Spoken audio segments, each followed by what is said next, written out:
All right, you guys, happy Tuesday. Rob McCoy, America's pastor. Remember, Charlie told him. Charlie told me I was America's pastor. Well, it sure as heck seems that this American pastor travels to Israel a lot. A lot of these American pastors do. And he went there the other day to, of course, honor Charlie Kirk. We're going to talk about that. And I want to just say Zionists are confusing at best. They say Charlie was their bestest friend forever and ever. Yet for whatever reason, they are deeply upset by this investigation. They are deeply upset that we revealed the license plate numbers associated with the Egyptian frequent flyers. Why do you think they're upset about that? I don't understand. Why would something like that upset them? It's almost like they know something that we don't. And we're going to figure out what that is. Welcome back to Candace.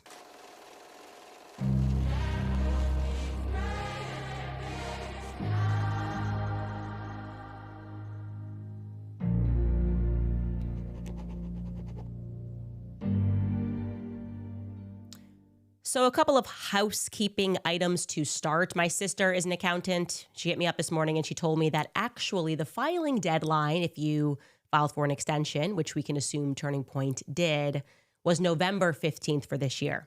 So their filing would have been due on Saturday, this last Saturday for Turning Point USA. And it is possible that they did file it on Saturday and maybe it's being processed. It would have been late beginning yesterday when we covered it. So I just wanted to update you guys on that. And of course, we will keep refreshing the IRS website and see whether or not that filing came through since the whole world wants to see it. Anyways, back to our Zionist friends. Israeli and American Zionists are deeply bothered about the Egyptian plane. They're not concerned in the way that you think they would be. You would think that they would be, oh my gosh, thank you, Candace. We love Charlie so much. We're very concerned to learn that these Egyptian military planes were tracking Charlie Kirk and Erica Kirk for years. What can we do to help? Gosh, we're right next door to them. We did a lot to Egypt. We actually control a lot and we surveil a lot in that state. Let us help you. Rather, their concern is that we revealed the rental license plates. These are real tweets from some Zionists. We've got Eyal Yacobi who writes, "This is what doxing looks like. These are unparalleled levels of insanity. This is truly dangerous." Oh, it's dangerous. So basically what doxing is, if you're not familiar with that term, is it's when you put private information up about an individual that can become identifiable. So like if I published your private address and then somebody could go to your home and harm you. That's what they're accusing me of. Erin Wexler, now this is the girl that was at the now infamous Hamptons retreat. She wrote this, back that up. Candace started her career by doxing teenagers. Old habits die hard. That is just so weird. I just thought the Hamptons people would be on this Egyptian thing, trying to help as best they could. But they're actually more concerned for these Egyptians who were renting a car. And therefore, since they don't even go here, like, why would this be identifying information? Are you concerned for like Hertz, rent a car? What are you concerned about here? We're not clear. Now, going back to what we've learned about this flight thus far, I want to remind you that we have confirmed that this was a full flight over to Utah. This Egyptian flight, and I'm referring to BTT, SU-BTT, landed into Utah 6 days before Charlie Kirk's assassination. So we are looking at anywhere between 12 to 14 quote unquote Egyptians that were on this flight and deplaned on September 4th, okay? A high government source actually reached out and made me aware, and this is stunning actually that we missed this common sense. I should have figured this out all by myself, but there is such a thing as federal protocol. They told me, this person in the State Department confirmed that a foreign military jet actually can't just land on American soil without the federal government paying attention. It actually requires a federal escort, okay? Again, common sense. I don't know how we didn't think of this ourselves. Of course, if you're a military jet, you can't just fly into a foreign land and hop off the jet and be like, okay, bye. just going to do whatever I want. Of course, they're going to go, hi, are we starting a war here? What's going on? So this person tells me that, of course, that cannot happen. The government is immediately aware that this military-equipped plane is coming in and an escort is provided because they want to know where they are going, what they are doing. So the question now is, and maybe Kash Patel can help us answer this, just kidding, we know he won't, who were the federal agents that escorted these Egyptians off the plane? Okay? Because they didn't just disappear into the ether. You guys knew they were coming in and you watched them and you knew what they were doing in Provo. And by the way, while we're checking in on these unanswered questions, has Turning Point mustered the courage to answer my yes or no, circle yes or circle no, as to whether or not these Egyptian jets were known to Charlie? Because like I said yesterday, it is highly plausible, highly likely that they were. He had a photographic memory and he loved planes. He loved learning about military planes. He would have recognized that that was circling around him a few times while he was on the road and circling around Erica. Ladies and gentlemen, I want to make it very clear. Yes, this is a conspiracy. It is a federal level conspiracy. It is likely an international conspiracy. Multiple countries seem to be involved. And I really hate to upset the Zionist crowd any further because I know I'm like your fave. But we now have identified a fifth verified rental plate that we can now add to the Egyptian mix. So that's a total of 5 rental cars that were rented by Duncan Aviation that we can review. Also want to thank the many of you who emailed us yesterday and informed me that I apparently do not know the difference between the letter N and the number 9. I think I just was saying 9 or N every time I was reading these plates, which means I'm probably not qualified to be homeschooling my toddlers. Anyways, I was mixing that up. I'm not going to mix it up now. These are our 5 plates as follows. A white 2025 Toyota Camry. This had an Arizona license plate, and that number is CWN, like Nancy, 9872. Okay? Our second plate is a silver 2025 Toyota RAV4. That is a Utah license plate, and that number is T092ZS. Okay. Third vehicle that we have here is a white 2023 Toyota RAV4, another Utah license plate. The number is T912KM. And we have a black 2025 Toyota 4Runner, Utah license plate, and that plate is Z923DA. And we can now present to you guys a 5th car, which we know was rented. That is a gray or silver 2025 Toyota 4Runner, Utah, license plate number Z349AA. 5 vehicles which were secured by Duncan Aviation. Now, since I wasn't born yesterday, I feel pretty confident concluding that these 12 to 14 Egyptians didn't drop into Provo, Utah in the 6 days leading up to Charlie Kirk's assassination to fix like a broken light on the plane, okay?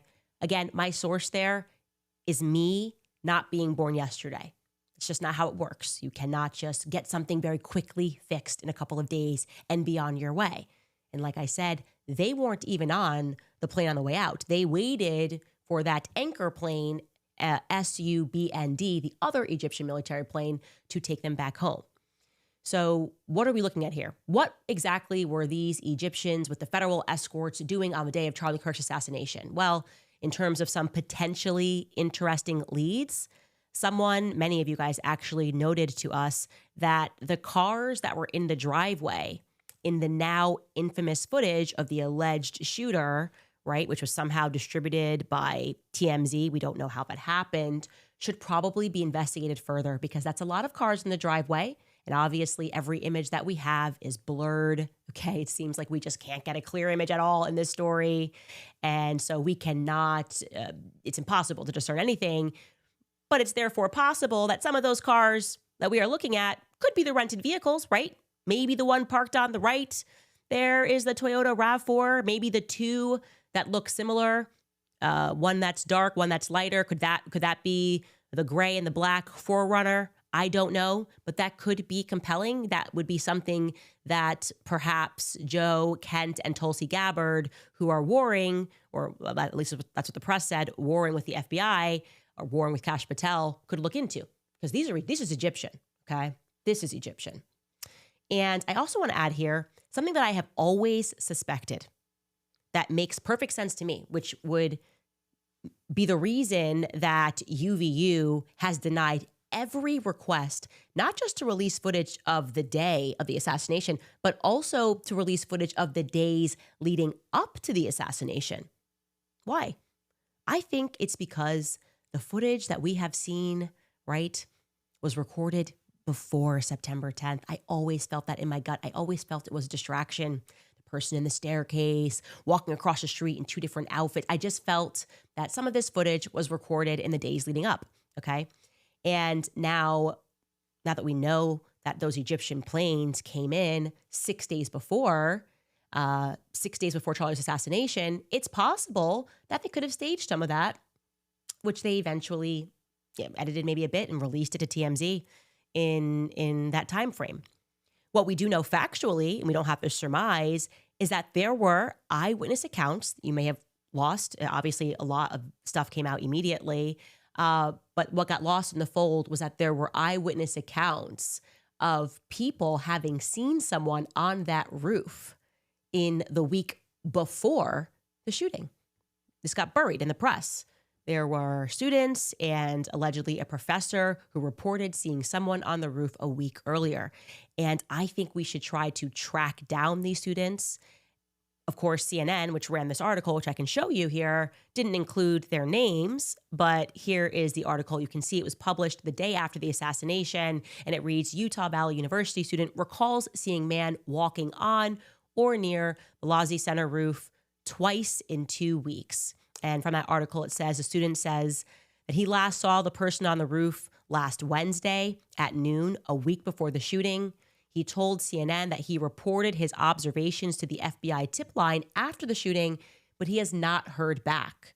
The student described the man as tall, skinny-ish white dude with dark hair. He had a backpack on and was wearing dark clothes. He added that the man was looking down at the courtyard area where Kirk's speaking engagement was later.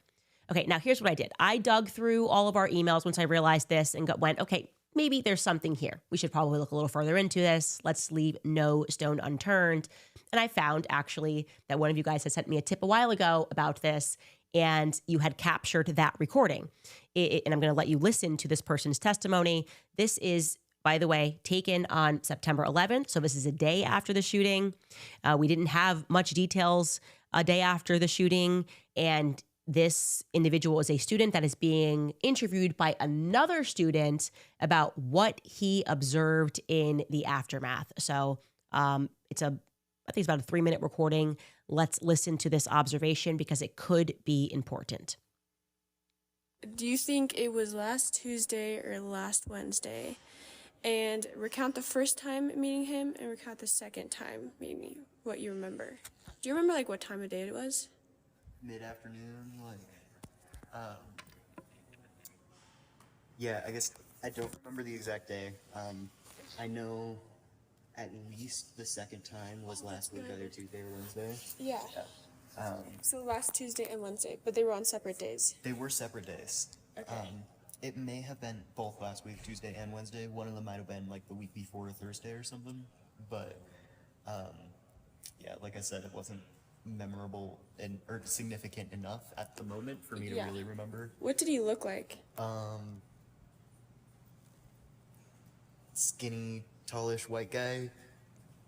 Had a baseball cap on or some kind of hat, I think. Had a backpack. Okay. Dark hair, I think. Dark hair. Was he dressed in dark clothing? Do you remember? Yeah, he was. He was. Okay. Was it like black or? Something dark. Was it similar to what was seen in the pictures? Yeah, for sure. And that's kind of why I thought of that when I saw the pictures. Okay. I guess I don't think I'd remember enough to really definitively say that the guy I saw is the guy in the pictures. Right. I just know I saw a guy wandering around on the roof, and the guy that I saw in the pictures looks similar. But it was the same roof of the same building. Yes. Well, I don't know exactly because it's the computer science building has this long concourse that connects to the Lazie Center. Yeah. My bet would be that that's how the shooter got onto the Lazie Center roof, because that's one of the few ways I know of. I guess there's also a ladder on the other side. As in that's how he got on yesterday or last week? Oh, well, last time I saw it and he came off of there. Okay, but... and you said he like jumped over the fence? Yeah, there's kind of a railing around. There's this like concourse sticking out from the CS building that people are actually supposed to be allowed to walk on. Okay. And he walked over that railing and started wandering around the ledge. Oh, okay. And facing which way? He was totally looking out in the direction of like that fountain courtyard and out this way. The first time I thought it was a little weird, but didn't think much of it. Decided not to say anything, especially because another guy walked back. I think he was a professor. I know I've seen him around a lot more. And he comes from below and he shouts up at the guy. He asks like, "Are you okay?" The guy up there says, yeah, I'm doing fine. And the professor says, okay, and walks away. And I kept walking because I had work to do. I didn't really... And that was the first or second time? That was the first time. And then what about the second time? The second time, I saw him do the same thing. He hopped the railing, started wandering around. Was he dressed in the same clothing? Similar. Okay. I don't remember enough to say whether it was And it was the same guy? It was definitely the same guy those two times.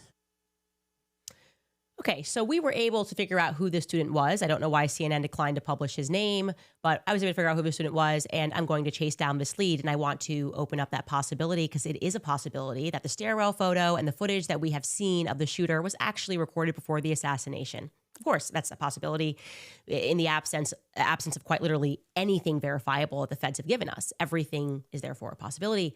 So I want to also open this up because I don't want to just hear it from one student or CNN. I want to hear it from more students, right? That would be something that you would remember. We keep talking about what happened on 9/10. What about in the days leading up to 9/10? What about 9/6, right? 9/7, 9/8, 9/9. If you are a student and you saw someone up on the rooftop in the days or in the week leading up to the assassination, we want to hear from you. More tips at CandaceOwens.com, because every time I have tried to chase down the leads regarding the rooftop, I am brought to a military person, and I just don't know that any of that actually took place on the day.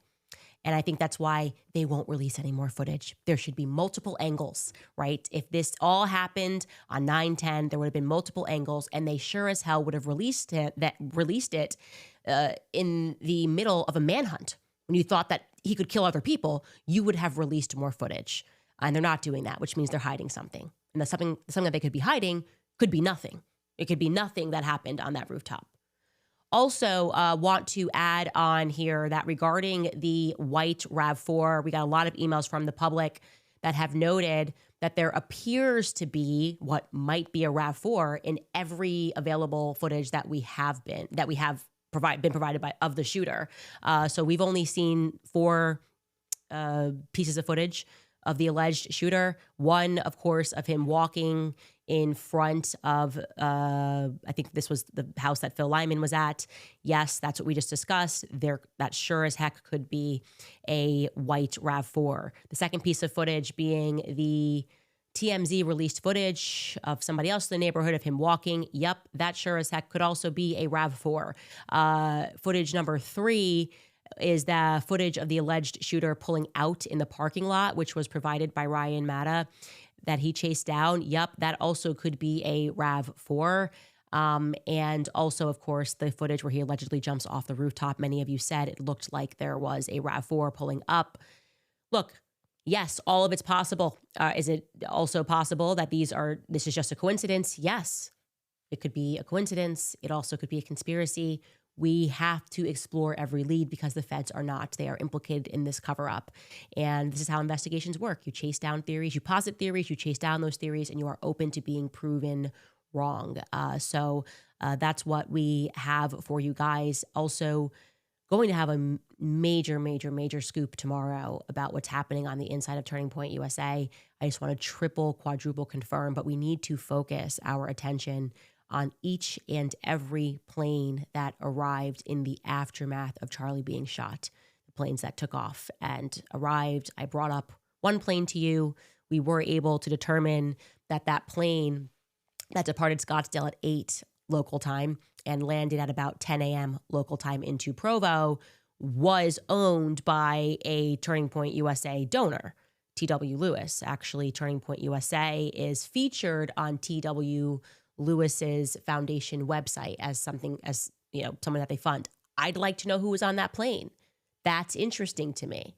If you know who was on that plane and you are a Turning Point insider, or maybe you were working in Scottsdale on that day at a terminal, we're looking for a plane, again, that took off at about 8 a.m. I want to know who's on that plane. That is of interest to me because it wasn't Charlie, and they got into Provo just ahead of the assassination, and it has to be somebody big. I don't think the students are flying around on private planes. It'd be great if that foundation, T.W. Lewis Foundation, could help us out. I don't think they will. For some reason, we keep coming up against the wall from Charlie's friends, but we want to hear from you. More tips at CandaceOwens.com. Okay, we're going to be right back because a Turning Point is dropping receipts kind of a little bit. We're going to talk about Blake Neff, who dropped a receipt, Brian Harpole, the security who dropped a receipt, right after a few of our sponsors. Many people have been vilified for standing up for truth, and many people have felt the sting of injustice for doing so. But a lot of people right now are also feeling courageous. Many of us are done playing defense. I'm certainly not watering down what I believe to be palatable, because silence is not kindness. Of course, silence is consent. And right now, the greatest silence surrounds the topic of those whose lives are ended before they take their first breath. If we are going to call ourselves defenders of life, then we have to act like it always. That's why I'm asking you to join me to fight back with action, with truth, and with love. Just $28, which is what it costs to give a free ultrasound to a woman that is in crisis and considering an abortion, you can help her see the life that is growing inside of her. $28 will help her to see the truth that the culture will not tell her. So do not sit this one out. Do not wait for permission. You can be bold, clear, and unapologetically pro-life by heading to preborn.org/Candace right now. You can give $28 or you can give 10 times that amount if you can. This is the line that we have to stand on. We have to stand up for truth and for justice. We have to save lives from abortion and stand firm in our gospel. Again, that is preborn.org/Candace to provide an ultrasound for just $28. Also remind you guys about American financing, because the Fed just dropped interest rates again, and that is great news for American homeowners. If you're feeling overwhelmed thinking about the upcoming holidays, there is no better time than right now to get your finances in order. It's hard to think about the holidays when everything is so expensive and your credit cards are already being pushed to the max. Well, with rates dropping, now is the perfect time to pay off that debt. American Financing is helping homeowners access the equity in their home for instant savings. They're saving people that are like you an average of $800 a month, and many are seeing rates in the low fives, which is a complete game changer compared to those sky-high credit cards. If you start today, you may be able to delay 2 mortgage payments, which will give you extra breathing room for the holidays, and it costs absolutely nothing to find out how much you could be saving. The holidays are going to be here much faster than we realize, so call their salary-based mortgage consultants today. You can call American Financing at 800-795-1210. Again, that's 800-795-1210. Or visit AmericanFinancing.net/Owens, AmericanFinancing.net/Owens. Well, Turning Point USA is finally dropping some receipts. Kind of, not really, but it's more than we've received thus far, which is nothing, so it's something. And it's not at all what we were asking for. But again, I want to be optimistic, so at least it's something. First up, many of you guys pinged me regarding Brian Harpole, an interview that he did with Sean Ryan. Now, Brian Harpole is one of Charlie Kirk's long-term security members, team members. And on the day of the assassination, you'll recognize he's the guy that had the black strap. I don't know if we have a photo. He had a bag across him, and he was standing to the front right of Charlie, kind of looking out at the audience. You're going to see him in a second. He is the one who then runs over to Charlie. And again, you recognize him because he kind of has that small supposed to be a medical bag over him. Now, I have not watched this interview in its entirety, but from what I have seen thus far, it is just not that convincing. For one, Brian offers up that the lack of security on the rooftop can actually be attributed to the UVU police chief, Jeff Long. Here is what he had to say. On Monday before, this correspondence went to Chief Long. Hello, Chief Long. We received this message today from the student group.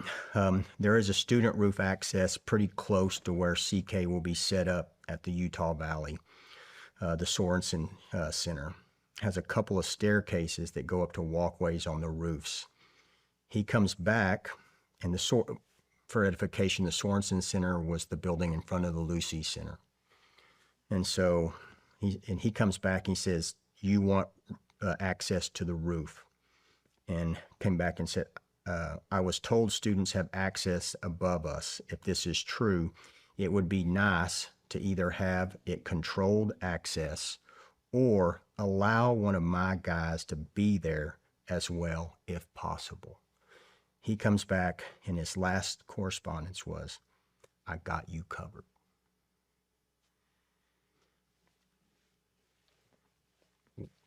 What else am I to do?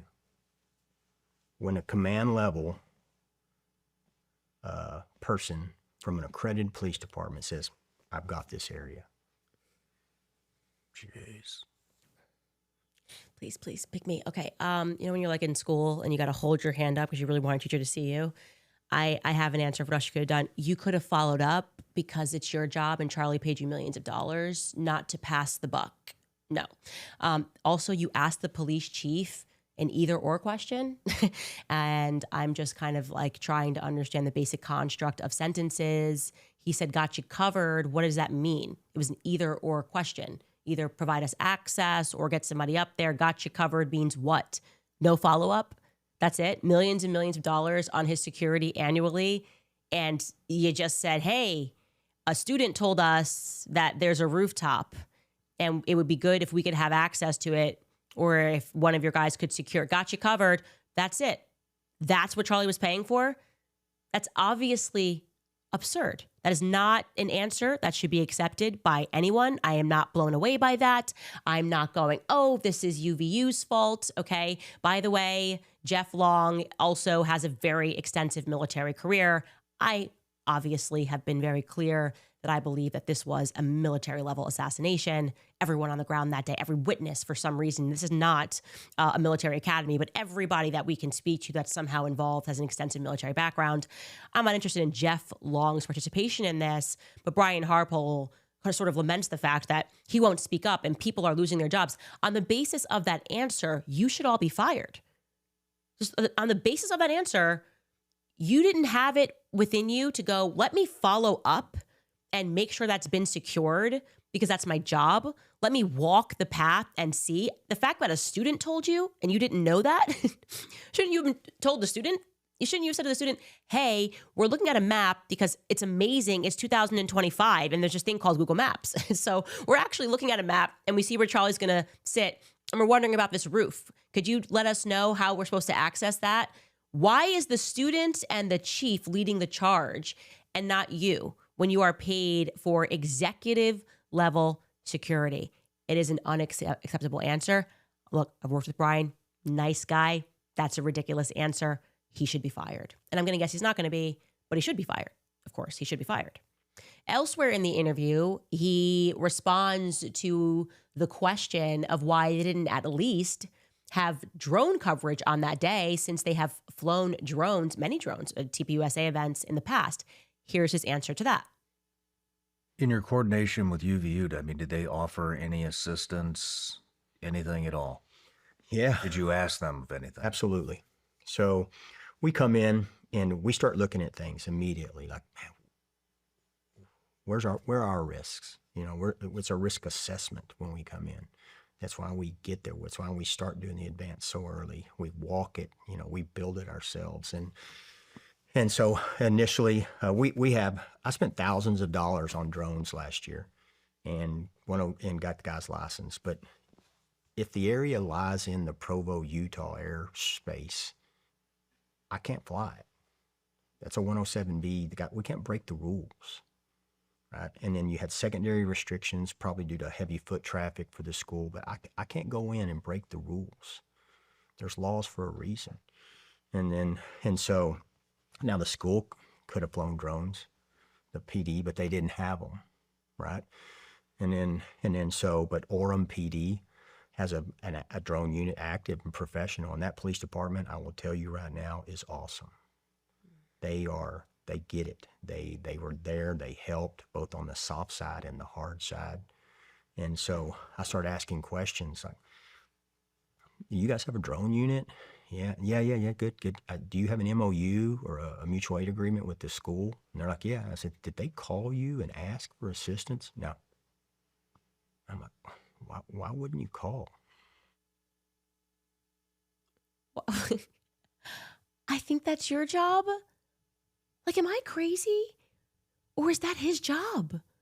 Is it his job to call and to see things through if Charlie's paying him for executive level security? Like, is this how these assassinations happen? Is that what's happening even like at the White House level with the Thomas Crooks thing? Is that what happened? Like Secret Service just called locally in Pennsylvania and was like, hey, that looks like trouble up there. Could you maybe get a guy up there or let me know or if like whatever? And then they were just like, yeah, sure, gotcha. And they just figured it was accomplished.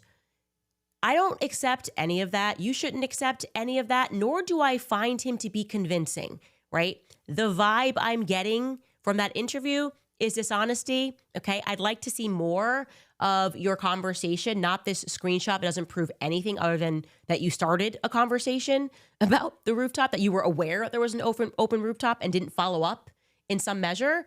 And so it's a little bit ridiculous to be passing the buck. So thank you for the receipt. That wasn't actually a receipt. Next up, we have Blake Neff. Obviously, you guys will recall Blake Neff was the Turning Point USA employee that was standing directly next to supercalifragilisticexpialidocious Mikey McCoy when the shots rang out. And Blake Neff, has similarly decided to drop a receipt. This happened, I think, actually last week, of his actions on that day. Now, to jog your memory, he offered up a pretty strong defense of the magnificent Mikey McCoy, who he says had a quivering lip. And I'm going to let you listen to Blake's account of that day again as a reminder before we get to his receipt. Take a listen. The shooting occurs. I am next to Mikey. Both of us hear a loud crack. We both turn. We both see Charlie, who has been shot. Both of us, I think at about the same time, realize that means there is a shooter who is on the scene. And, you just hear the crack, so you don't know, did it come from far away? Did it come from close? Is there a mass shooter unfolding right now? So I and him both had the reaction of, let's get out of here before we're both shot. That is not us abandoning Charlie. Charlie had a security team. They all leapt immediately into action, and they got Charlie out of there, which was what their job was to do. My job was not to get in the way and screw this up because, I had to be a hero. That was not my job. I remember even running past, both of us going past the SUV that we came in on, and me thinking, should I get in that car? And then thinking, no, that's a really stupid thing to do. And then I kept going. So I was not with Mikey, or I don't remember being with him. I think I was ahead of him as we left. And then we get out, and I run for, can't have been more than 15 or 20 seconds. And then I realized there hasn't been another shot, so the shooter has likely been detained or stopped or something, not in immediate danger. I pause, I look around me, and I see Mikey. And I see Mikey there. And truthfully, I will never forget what I saw, because I've seen Mikey almost every day for the past 2 years. I know his personality very well. He's a very bubbly guy. He's a very happy guy almost all of the time. And I'll never forget what I saw, because it was clear in the moment that he was profoundly freaked out. What I'll always remember is the way his lip was quivering, which I'd never seen before. And you very rarely see from someone that he was freaking out. And then I think he literally said to me, I might be imagining this, but I think what he literally said was, he was looking around, and then he says, I need to call Erica. And then he takes his phone, and he begins calling Erica. And I don't want to disclose how that call unfolded, but he did that this your mind extends all of this, but that is happening within a minute of all of this occurring. I remember he calls Erica. Around the same time, I pull out my phone and I call my mom just to say, Mom, there's been a shooting. You're going to see it on the news. I'm okay. Pray for me. I've got to go. And I remember that call. And around the time I put that phone away, and then he immediately calls his dad. He calls Rob McCoy. And he says, Dad, someone shot Charlie. You need to call all of your pastor friends. Charlie was hit. We need everyone to pray right now. And that's what he told him. And I guess it's very disgusting for me as someone who witnessed this, who saw Mikey hugely distressed and then step up in the moment, because after that call was over, I saw Mikey get total mastery of himself, that he realized he had to step up in this situation. And from that point, he was like a general directing. Yeah, he's a general. We know he's amazing. We love him. He's just the most magnificent thing I've ever seen. It's stunning. It's brave. It's everything. It's every adjective I ever knew and more. What's interesting there is that Blake Neff then had a back forth with somebody on X. And I want to be clear, I actually don't think Blake Neff is in on the corruption here. I don't know why. I've just never gotten that vibe. I think he believes what he's saying. And like I said, he is telling the truth as far as I can tell. Vibe check, right? But what's interesting is he allows us to now date, or rather put some time markers here on how long the phone call was between Mikey and Erica, right? Because he drops a receipt on X. He's having a back forth spat with somebody on X a few days ago, or a week ago, I don't remember.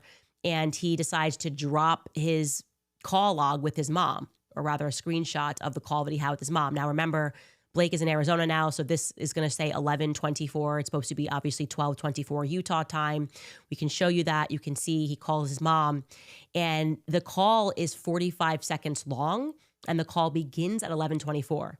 So a story that he tells us is he's running for 20, 30 seconds, however long he said there, just not long. He stops, catches his breath. He sees Mikey. Mikey's got a quivering lip. Mikey looks at him and he says, I've got to call Erica. And he says, Mikey calls Erica, and then I call my mom. And when he terminates the phone call with his mom, he says, Mikey then called his dad, right? That's the next thing that happens. That's a very short phone call, right? That allows us to at least get a sense of how this ran, because he's now confirming he called her first. Charlie was shot at 12:23, right? So these are back-to-back phone calls. It actually, if it happened this quickly with this receipt, it's possible that Rob McCoy did think he was the first person that was called, because Rob McCoy is getting called at 12:24 or 12:25. This is all happening within 2 minutes, right? These phone calls are flying within 2 minutes, right? That means when he terminates that call, it's what, 12? When you start a phone call, Mark, you can chime in here and mansplain if you know the answer. When you're looking at his screenshot there, is that telling us when the call began or when the call terminated? It's when the call is initiated. When the call is initiated. So it's possible 45 seconds later, he's now in the 12:25, and now Mikey's calling his dad. That's very interesting. That's just another data point that we at least have there. Moving on to the pastor, America's pastor, Rob McCoy. I just think in general, by the way, I want to give a shout out to Calvary Chapel, because I knew nothing about Calvary Chapel before this investigation. These pastors are doing the absolute most. I have never seen such an obvious and naked propagandist campaign in my life than me exploring the Calvary Chapel church movement. So America's pastor, Rob McCoy, was in Jerusalem on November 16th, apparently. A couple days ago, he was at an event. It was built as a celebration of the life of Charlie Kirk. And what better way to celebrate the life of Charlie Kirk than to take questions from the audience about, you guessed it, Tucker Carlson and Candace Owens. Take it away, Israel. We see people like Tucker Carlson and Candace Owens, and these people are essentially trying to hijack the Christian message and spread an anti-Israel message in the name of Christianity. And they're perverting this Judeo-Christian brotherhood and ethic by essentially promoting Jew hatred, but putting a Christian label on it. What can we do to push back? And what can the church do to be able to just completely repudiate that kind of dishonesty and perversion of what Judeo-Christian values truly are? That's a great question.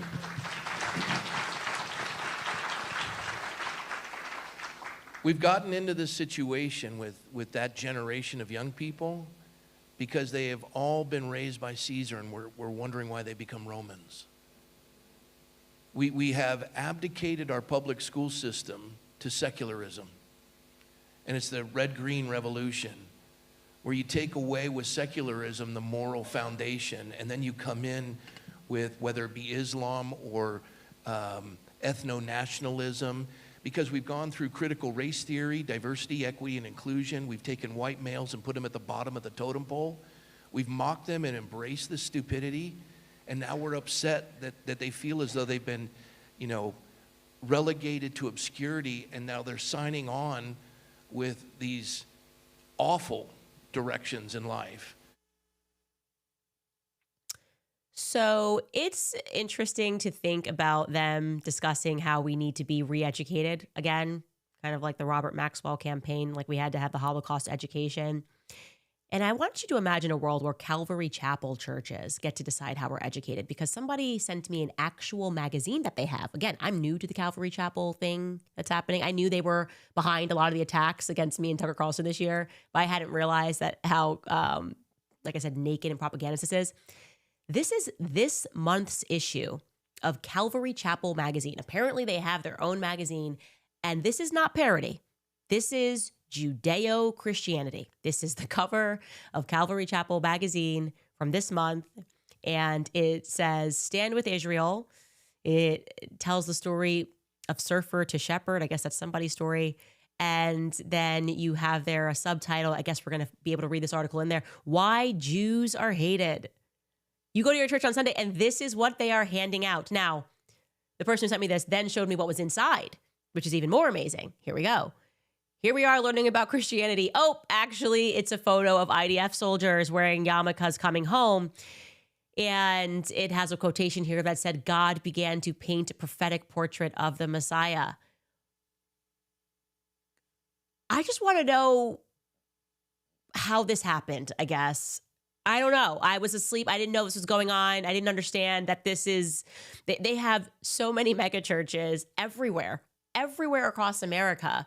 And they basically exist to convince Christians to worship the IDF. I just find that to be quite strange. Let me know if I'm out of pocket here and you really think that this is not propagandist and that you're learning Christ's message when you line up and you get handed stuff like this. I don't know. I just feel like that for me is something that we need to talk about more, because it's pretty obvious what happened here. And of course, Bibi Netanyahu is involved in the Calvary Chapel churches. We're going to get to that tomorrow. His relationship with Bob Coy, not to be confused with Pastor Rob McCoy, but Bob Coy, the one from Fort Lauderdale, who got into a little bit of a scandal with sexual abuse. Again, we'll get into that tomorrow.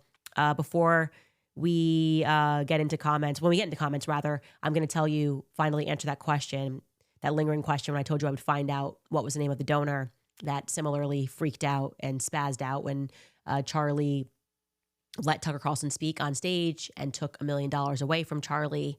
I'm going to tell you who that donor was just after a few more sponsors. All right, you guys, I think we all know now the biggest health secret that is not discussed often is that everything begins in the gut. Every day, our guts are fighting a silent war against processed foods, work stress, toxins that are in the air that we breathe. Well, when our gut is in trouble, the whole body feels it. Most probiotics do not work. 99% of the traditional brands die in our stomach acid before they reach our gut. That's what makes Just Thrive's spore-based probiotic completely different. Just Thrive is the only probiotic that is clinically proven to arrive 100% alive in our guts. It does something that no other probiotic can. It turns our gut into an antioxidant factory, creating protective compounds exactly where we need them most. That means better digestion, healthy immunity, more energy, and easy weight management. You can take Just Thrive probiotic in the form of a capsule or a berry-flavored gummy. From their award-winning probiotic to their full line of gut, immune, and brain health supplements, Just Thrive has been fighting to make Americans healthy again with science-backed solutions that we can trust. To join the gut health revolution and take control of your health today, visit justthrivehealth.com and you'll save 20% if you use promo code Candace. See the difference for yourself, or you will get a full product refund, no questions asked. Take control today with Just Thrive. Again, that's justthrivehealth.com and use promo code Candace. Also reminding you guys about Nimi Skincare because you've heard me speak a lot about Nimi. I love what their 3-step anti-aging routine has done for my face, which is why I'm also excited to tell you guys that Nimi Skincare now has a complete body line as well. Their Foundations Body Bundle. It's a simple 3-step routine. You get the Botanical Bliss Body Wash to gently cleanse with soothing botanicals, the Revitalizing Sugar Scrub to exfoliate and hydrate with vitamin C plus coconut oil, and the Restorative Body Lotion to deeply moisturize. It leaves your skin feeling smooth, hydrated, and healthy. And just like their facial skincare, the Nimi body line is made with clean, clinically proven ingredients. And best of all, it's made right here in the USA by a company that's built on our values, faith, family, and of course, freedom. Finally, you can stop supporting radical corporations and give your money to a company that actually honors you. It's time to take care of all of your skin with products that you can trust. So head to NimiSkincare.com. Use my code Candace10 at checkout and you'll get 10% off your entire order. Again, that's NIMI Skincare.com. So we all know, of course, that Charlie's dear friends, the Zionists and the donors who love Charlie, lost their ish at the Turning Point USA SAS event last July when Tucker Carlson hit the stage. And Charlie told Tucker Carlson to go max. Tucker Carlson went max, and by max, I mean just said like basic American principles, like we shouldn't be worshiping Israel, that the Epstein files should be released, and that obviously our relationship is not America first with Israel. And that caused a donor meltdown. It was like a last straw. We have showed you the data points. We have showed you the timeline. That's where things start to get a little dicey with Charlie. And I think it's very relevant. Anyways, I had mentioned to you that there was, because everybody's mic'd up. I told you all this was mic'd up. Obviously, Megyn Kelly happened to have that footage, but they have that footage with like full clarity of exactly what Charlie said to Tucker Carlson. And they have the footage of the donors who freaked out, at least the audio of the donors who freaked out. I told you about a woman who yelled and took away $1 million because of the Tucker Carlson speech. That woman was Joyce Chernick. Joyce Chernick is married to Aubrey Chernick. He's a software tech billionaire guy. They fund a variety of pro-Israel causes through the David Horowitz Foundation. So that was another donor who went, bye-bye, Charlie. How dare you let Tucker Carlson say things? Also reminding you guys, if you'd like to support us, Make Him a Sandwich is available. You can go to makehimasandwich.com. If you'd like to pick up a regular copy, we also have we have signed copies at CandaceOwens.com. We also have new merch on the website. Plus, our Black Friday sale is active. You can use code BLACK20 for 20% off. That's store-wide. It does not include books. And that runs through to Cyber Monday, so do not miss out. And reminding you guys that book club this week is going to be on Thursday. I don't know if I even told you guys that. I think we sent out an email, but telling you this for the first time on the show, that we bumped it to 6 o'clock Eastern on Thursday. So no book club tonight. We'll have it at 6 p.m. Eastern on Thursday. Top comment from yesterday's episode is from Abby Sloan. She writes, I don't think they realize that if Candace had an audience of 1, she would still be doing this investigation. Amen. Yes, I would still be doing this investigation.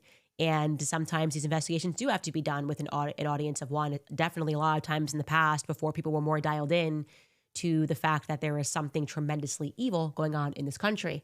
And our feds are not interested in discovering that evil because they are a part of the evil. I think we all accept that.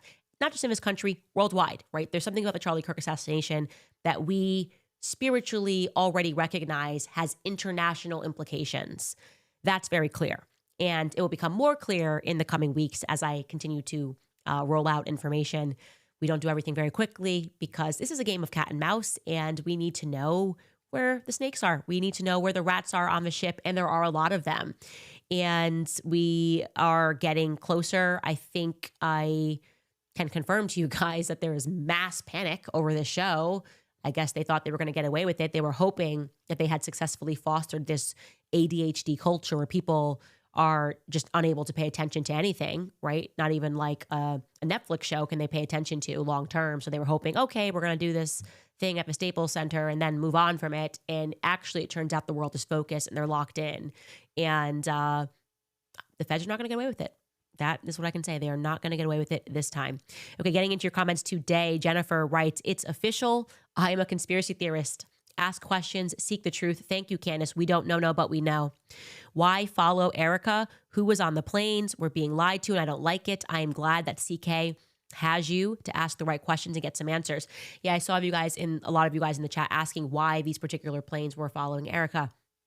I have an indication as to why. Of course, I want to thoroughly vet that and to make sure that I ask the right people to confirm the things that we are looking at. But I have an indication as to why that may have been. Just common sensing it, writes Rep. Massey Green. Any Republican or Democrat representative that is watching, please put forth a bill to end foreign and domestic lobbying. It's the only way we have a shot at a government that does not put foreign and big corporation interests before ours. Yes, you are correct. Don't forget that when JFK tried to put an end to that, I guess rather put an end to the Israel exception that we now have, by making them sign up and acknowledge FARA to follow the FARA, they shot him. Who is they? I don't know, but it ended up being reversed. So we should not accept that. We should not accept lobbying full stop, but we certainly shouldn't accept this sort of Israel exception, which is they do not have to certify anything under FARA.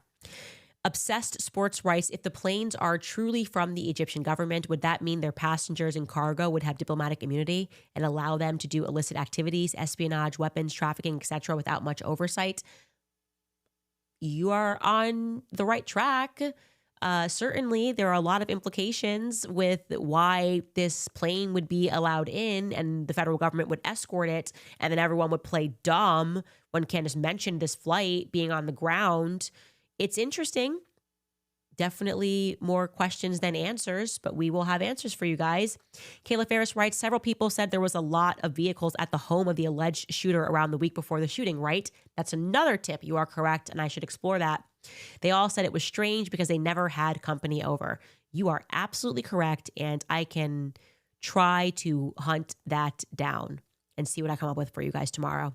Renee writes, talk to the neighbors. They were complaining about many cars parked at residence. Possibly Ring cameras will show the footage of those vehicles. I would imagine Cash has taken everything. They were making sure that they had secured everything under the guise of trying to discover who murdered Charlie. Obviously, they were cleaning things up, but we can try. If you guys have footage, that would be great. Again, we want to see the days leading up. So relevant time frame would be from 9/4 up until 9/10, looking for these vehicles, these 5 vehicles that we have now shown you. L. Hodges writes, I find it insane how influencers, Tim Pool, were speaking up against you regarding Turning Point USA and you no longer being invited to AmFest. Apparently he said something hurtful and they said he can't go. Weird. I am not following what Tim Pool has been saying. I know that he was he always kind of throws shade about me investigating things. I did see a clip on X that when we started this investigation of him saying people were doing it for clicks, which is just, I have no response to that. It's just, I can't think of more things that were done for clicks and for money than selling t-shirts of what he died in, making $70 million. I have not sold anything with Charlie's face or Charlie's name. I have kept up my job, which was always investigating, as I've been doing this entire year, the last 2 years.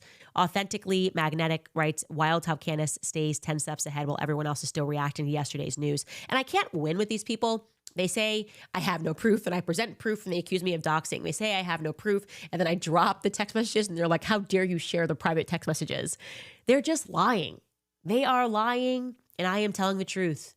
That's it. That's what's happening right now.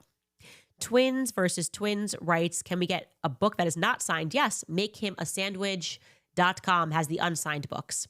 MakeHimASandwich.com has the unsigned books. Hope that helps you out. And you guys, thank you. Again, we're working on a very, very big lead tomorrow that I believe that we should be able to present tomorrow as we begin to sort through all of the planes that were flying on that day. Who was on each plane is now very relevant as we take a look at this picture of why this SU-BND jet might have been transponding without moving at Duncan Aviation. So stay tuned and we'll see you tomorrow.